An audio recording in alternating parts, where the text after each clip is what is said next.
Əşəs var idi tarixdə, Əşəs. Əşəsi eşitmiş olarsınız. Əşəs Həzrət Əlinin yanında idi. Amma Muaviyyə ilə də əlaqəsi var idi.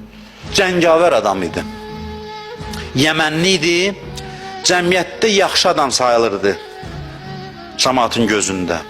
Uzun müddət müharibədən sonra orduda yorğunluq yaranıb, ordu yorulub.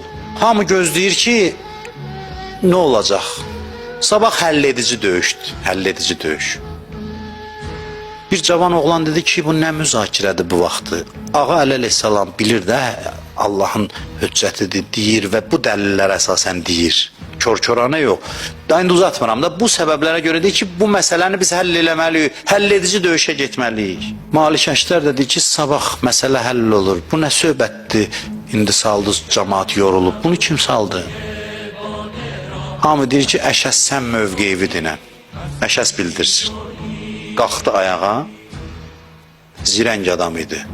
Dedi ki, əvvəla Şamlılarla uzun illər düşmənçilik eləyən mənəm. Düz də dedi. İkincisi, mən cəngavər adamam. Bunu da düz dedi. Döyüşkən adamam. Üçüncüsü, ömrümün də axırlarıdır. Mən dünyaya nəsə bağlamır. Amma mən deyirəm ki, yaxşı deyil bu qırğın qiyamət. Cəmaat qırılır, batır və yaxud da sabah qadınlarımız kimə ərə gedəcək filan. Onu dedi, oturdu yerə. Bu xəbəri casuslar Muaviyyəyə çatdıranda yanındakı Əmras dedi ki, Əlinin qoşunun işi bitdi. Vəssalam. Bir dənə ruh düşkünlüyünü yaratdı. Ondan sonra Quran nizəyə vurulanda bunlar, bilirsiniz, zəmin yaranmışdı artıq. Bunlar təslim də olur da, nə istəyirsən. Bax, bir dənə sözü ilə. Həzrət Əli əleyhissalam nə qədər mərhəmətli adamdır. Kimə lənət oxuyar? Dillər ömrünün sonunacan namazında, qunutunda Əşəsə lənət oxuyurdu.